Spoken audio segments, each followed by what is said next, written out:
My ex-fiancée warned me. You'll regret it if you dare walk away after disrespecting me one more time. I simply replied, we'll find out. And then I walked out in a manner she never saw coming. When the truth finally sank in, she pleaded desperately for me to give her another shot.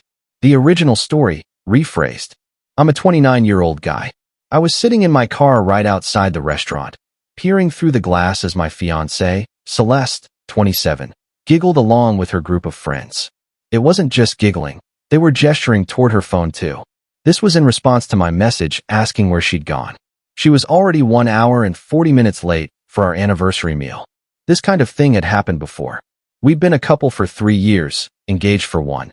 Yet lately she treated respect like it was optional. But this evening felt different. My phone vibrated again. Her message, Celeste, oh my God, babe, quit blowing up my phone. She's being way too needy.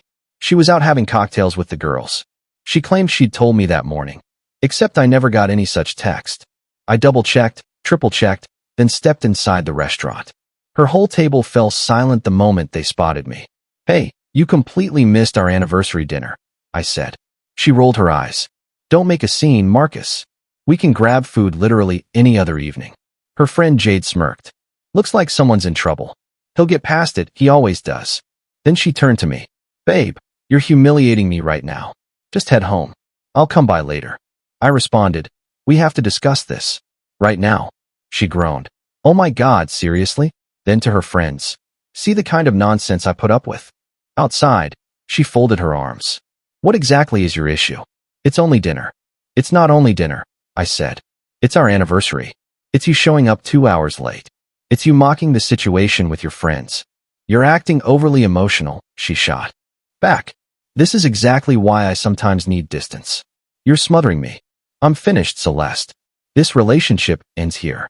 Her expression shifted instantly, eyes tightening. You can't be for real.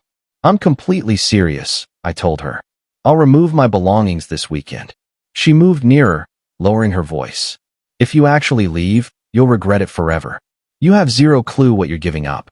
Nobody else will tolerate you the way I have. You'll come begging, and I might say no. I answered, we'll see what happens. What's that even supposed to mean? She demanded. Just what I said, we'll see. Have fun with your cocktails. I turned and left her standing there. What she didn't realize was that I'd already set everything in motion. Celeste had gradually moved into my apartment without ever being added to the lease. She contributed zero toward rent, supposedly because she was saving for our future. Over time, her belongings had invaded every inch. My gaming station shoved aside, my office converted into her wardrobe space. My entire existence had shrunk to accommodate hers. She also had no idea I'd secured a new remote job in a different state, with only occasional trips to the office. I'd been quietly preparing for weeks as her disrespectful behavior worsened. That anniversary dinner had been my final test to check if the relationship could be saved. I received my answer clearly. That night she crept in at 3 a.m., sliding into bed as though nothing had occurred. Marcus, she whispered. Babe, are you awake? I'm really sorry about before. Let me make it right. I stayed silent, pretending to sleep. She'd offered these empty apologies before, words only, never followed by real effort. The next morning, Friday, she behaved as if the previous night never happened. She prepared breakfast, humming cheerfully, then kissed my cheek. So what time should I book our makeup dinner tonight? There won't be one, I said. I already told you, we're finished. She laughed it off. Come on, stop acting this way. I apologized. When exactly? I asked. Last night, while you were sleeping, but still. Look, I'll reserve anywhere you like. My treat. I'll be packing this weekend, I replied.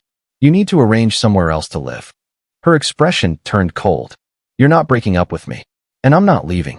If you try forcing me out, I'll make your life miserable. You have no idea who you're dealing with. Understood, I said calmly. That's all you have to say? Yes. I have to head to work now. She stormed away and slammed the bedroom door. I messaged my brother. It's happening. Tomorrow morning. He replied. Truck is set. See you at 6 a.m. Celeste spent all of Friday trying to win me over, love-bombing hard. She prepared a fancy meal, where the dress I'd purchased for her the previous year, kept brushing my arm, twirling her hair. Remember our getaway last summer? We were so in love. We could get that back. That trip where you stayed glued to Instagram the whole time and griped nonstop about the hotel I chose. I was just, travel makes me irritable. But the happy moments, right? I'm exhausted. Heading to bed. Marcus, it's only 9 p.m. Big day tomorrow. She trailed me into the bedroom. You're seriously willing to discard 3 years over a single meal? It's not a single meal. It's a repeated pattern. You know it is. You'll never meet anyone else like me. Exactly, that's the goal. She ended up sleeping on the couch. Perfect. It simplified everything. Saturday at 6 a.m., my brother showed up with his truck and 2 buddies. I'd already boxed my essentials during the week. Clothing, gadgets, important papers, all loaded in my car. Now came the bigger items. We moved swiftly and quietly. My gaming rig, my desk, all the furniture I'd owned before she arrived. Everything from storage that predated her takeover. Celeste stirred around 7:30, drawn by the noise. She shuffled out in her pajamas. Marcus, what the hell is going on? Moving out? Exactly as I explained. You can't just. This place is my home too. It's my apartment, my name only on the lease. You've been a tenant here, basically. She planted herself in the doorway. Stop this. We have to discuss it. My brother spoke up. Ma'am, kindly step aside. Don't call me ma'am. Marcus, make them stop. Almost finished, I said. You might want to get changed. She dashed back inside. I heard her shouting into her phone, likely her mother or Jade. By 9 a.m., the truck was packed. I left behind everything she'd purchased, her decorations, the pieces she'd selected. The place looked strange and unbalanced without my items, like an incomplete set. Now fully dressed, she appeared frantic. Where are you even headed? You can't swing another place on your own. You need me. I landed a new position. Out of state. Starts Monday. Her mouth fell open. Out of state. When were you planning to mention that? I wasn't planning to. We're no longer together, remember? This is crazy. You arranged all this while acting normal? Just like how you pretended to care about our anniversary while secretly plotting to ditch it. She actually stomped her foot. That's completely different. I simply lost track of time. For 2 full hours? You're committing a massive error. When the job flops, when you're isolated in some rundown place, don't expect me to rescue you. I won't. I handed her an envelope. Lease runs out in 2 months. Landlord's contact is inside if you want to assume it, or locate your own spot. That's no longer my concern. The entitlement ramped up quickly after that. My first week at the new role felt amazing. Higher salary, great colleagues, genuine respect. I rented a tidy apartment just 20 minutes from the office. Straightforward, spotless, entirely mine. Then Celeste located my LinkedIn profile. The messages began politely. Hoping you're doing okay.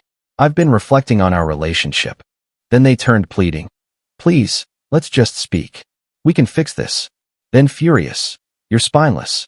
Real guys don't flee like that. I blocked her. So she made fresh accounts. Blocked again. She phoned my mother in tears. Mom called me afterward. Marcus, what on earth did you do to that sweet girl? I ended things after she disrespected me repeatedly. Countless times. She claims you deserted her. Left her with zero support. I left her in the apartment she's occupied rent-free for 2 years. Terrible, right? She's devastated. She's jobless and facing eviction from free housing. Different perspective. I'd forgotten to mention. Celeste had quit working 6 months earlier to plan our wedding. No date was ever set. No real planning happened. She just aimed to become an influencer, posting daily outfits that barely cracked 50 likes. The real chaos erupted once she accepted I wouldn't return. My former landlord contacted me. Mr. Thompson, your ex is stirring up trouble. How exactly? She's informing people you're still residing here. Ordered food deliveries in your name. When the driver asked for you, she said you were showering. That's odd and fraudulent. If it repeats, I'll involve the authorities. Next came Amazon alerts for purchases I hadn't authorized. She still had access to my Prime password from when she used to shop for us. About $3,400 worth of pending items, apparel, footwear, cosmetics, even a laptop. I canceled them all instantly, updated every password, deleted all stored cards. An hour later she rang from Jade's number. What the hell? My purchases got wiped. You attempted to take money from me. It's not theft. You owe me for 3 years of my youth. For what? Free rent. Quitting work? Treating me poorly nonstop. I was investing in our tomorrow. And you've got that high-paying gig now, you can cover it. That's irrelevant. Stop reaching out, or I'll report the attempted theft and ongoing harassment to police. She disconnected. But she kept going. She posted on Facebook about her abusive former partner, who abandoned her destitute and without shelter, tagging shared acquaintances. A few bought her version. I lost some connections over it. Fine by me. Better to drop people who swallow her story without questioning mine. My brother forwarded screenshots. She uploaded pictures of the apartment, now barren without my belongings. Caption: he stripped everything away and left me empty-handed. Classic narcissistic mistreatment. Comments exploded, her supporters cheering her on. He never deserved a queen like you. Take him to court for emotional harm. Leaving royalty? Pathetic. Then a sensible person commented, hold on, didn't you share last month about ditching his birthday meal for a night out? She swiftly removed that remark. But the harsh truth was hitting home. She had roughly 6 weeks to secure new housing. 0 employment. 0 savings. She'd blown it all on outfits and nights out. No fallback, because she never imagined I'd truly follow through. Her mother phoned next. Marcus, dear, can we discuss Celeste? No. She messed up, but she truly cares for you. She cares for what I supplied. Big distinction. She's having a rough time. Couldn't you at least assist with a couple months' rent? Ask her what became of the engagement ring I purchased. Silence fell. We both understood she'd pawned it for cash long ago without my knowledge. I discovered it while reviewing insurance. Her mom stammered. That was for something she needed. For what? More cocktails with Jade. Another purse. You're being heartless. I'm being finished. She wanted me out. I'm out. Actions carry results. I ended the call and blocked her too. Then came a credit alert. Someone attempted a new card application under my name. No prizes for guessing who. I froze everything immediately and submitted a fraud claim, keeping every record. Desperation had turned her reckless and dangerous. Update 2, 1 month on. The final explosion of entitlement was something to behold, like a dramatic display of fireworks fueled by pure arrogance. By week 3, she grasped that no rescue was coming. She switched tactics, contacting mutual friends. Aaron, an old college friend, texted, Dude, Celeste messaged me. Says it was all a big mix-up. She sounds genuinely remorseful. She tried using my card details to buy $3,400 worth of goods. That's not a mix-up. What? She told me you were controlling her finances. By refusing to bankroll her shopping habit post-breakup, she's been begging people for emergency cash. She asked me for $500, claimed you locked her out of everything. I nearly sent it. Glad you didn't. Thanks for the warning. She worked her way through our whole circle with varying tales of woe. Different sums, different crises. Told one I'd evicted her without warning. Told another I'd taken her vehicle. She never owned one. Told yet another I'd drained our joint savings. We had none. Most figured it out quickly. Those who didn't, they found out when repayment never arrived. Then came her boldest move yet. She appeared at my new workplace, drove 6 hours to confront me there. Security rang. Mr. Thompson, a lady in reception insists she's your wife, says it's urgent. Down I went. Celeste stood there in full dramatic mode, tears streaming, trembling. Marcus, thank goodness. I've been terrified for you. To security, I have no clue who this person is. What? Marcus, quit joking. Explain who I am. She's my former fiancée. We haven't communicated in over a month. No legitimate reason for her presence here. Security, ma'am, time to exit. This is ridiculous. Marcus, I traveled all this distance. We need to speak. We really don't. She lunged to grab me. Security intervened. You can't keep hiding behind guards forever. You owe me a discussion. I owe you absolutely nothing. Please remove her. As they guided her away, you'll regret this. I know your workplace now. This isn't finished. HR spoke with me afterward. I laid out the full story, shared all my proof of her behavior. They handled it professionally. Her picture went to every security post. Permanently barred. But locating my job meant she could eventually track my home. I decided to act first. I applied for a restraining order. Plenty of supporting material. Attempted fraud, repeated unwanted contact via various numbers, the office incident, threatening texts. The judge approved a temporary one. She'd receive service soon. Meanwhile, her move-out deadline neared. My old landlord messaged, Still had my contact. Your ex is quite the character. Claimed you'd cover her rent from now on. Absolutely not. She's off the lease after next month, correct? Yes. New renters already selected. She's been awful. Noise issues, yelling on calls late at night, attempted unauthorized lock changes. Sorry you're handling that fallout. She begged to remain rent-free, promised to promote the building. Asked her follower count, 2,000. I actually laughed. She called me outdated and clueless about branding. Best timing ever. She received both the restraining order and eviction notice in the same week. Jade phoned from an unfamiliar number. You're a monster. You realize that? Celeste is on the streets because of you. She's on the streets because she quit employment, wasted her funds, and attempted fraud. She adored you. She adored my apartment and my credit line. She's crashing at my place now. Thrilled for you. How long until she overstays? She's my closest friend. Best wishes. Suggest she contribute to food costs. Watch the reaction. Jade ended the call abruptly. I knew the outcome was inevitable.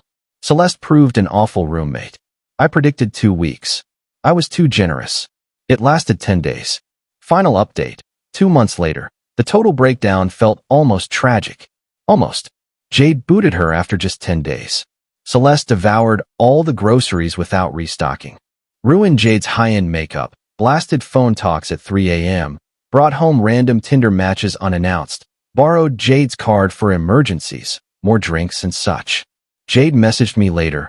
I understand everything now. She's unbearable. Celeste couch-surfed from one friend to the next. Each one quickly discovered exactly why I'd walked away. The cycle stayed identical. Move in, exploit, get evicted, cry victim, repeat. Then she breached the restraining order, made a burner Instagram to send me. Enjoying life without you. Just landed a modeling deal. With a screenshot. Forwarded it to my attorney, back to court. The judge was unimpressed. Extended the order and tacked on community service for the violation. Celeste lost it in the courtroom. This is him harassing me. He's destroying my future. Ma'am, you're here for breaking the no-contact rule. You reached out, not him. It was only Instagram. Still a violation. 50 hours of community service. One more breach equals jail. She chose to self-represent to cut costs. It didn't go well. That modeling contract. An MLM pushing diet shakes. She shelled out $500 for initial stock. Textbook Celeste decision. In time, she retreated to her parents' house 3 states over. Word through contacts. She's doing part-time retail at a mall, back in her old bedroom, insisting to anyone who'll listen that I rigged everything against her. Still churning out boss babe, entrepreneur posts. Her parents now charge her rent. Her mom sent one final message before the block. I hope you're satisfied. You shattered my daughter. No, Celeste shattered herself. I simply stopped breaking my fall for her. Meanwhile, I'm doing great. The job is fantastic. I've built friendships with people who value limits, and I'm seeing someone who actually honors plans, like showing up for dinner. It's astonishing how calm life becomes once you eliminate poisonous influences. I occasionally recall her warning. You'll regret leaving me. She couldn't have been more mistaken. My sole regret? Waiting 3 long years to act. The lesson here, when someone warns you'll regret departing, it's often the clearest signal to sprint away faster. It took me 3 years to hear it, but once I did, best twist of my entire story. Celeste wanted me to discover what I'd lose without her. I discovered exactly that, and it was freedom.